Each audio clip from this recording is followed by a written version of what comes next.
Naglalakad ako patungo sa kawalan. Gusto ko nang lumisan sa aking lupang sinilangan, sapagkat ako ay narumihan, ang sigaw ng karamihan. Pagising ko sa umaga, binabato ako ng mga masasakit na salita, na tila ba hinihila nila ako pababa, palayo sa hustisyang nais kong makuha. Masakit, masakit, namimilipit na ako sa sakit. Gusto kong yakapin niya ako ng mahigpit, sapagkat ang Diyos ay nasa langit. Anong kasalanan ko?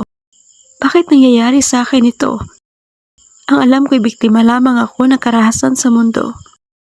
Ang pangarap sana ay hindi na mabilang, pangarap na maiahon sa kahirapan ng magulang. Ngunit gumuho ang mundo nang ako'y pagsamantalahan ng mga taong ganid sa kapangyarihan. Gusto kong mamuhay ng normal, yung babaeng tanggap at minamahal. Pakiusap, tama na.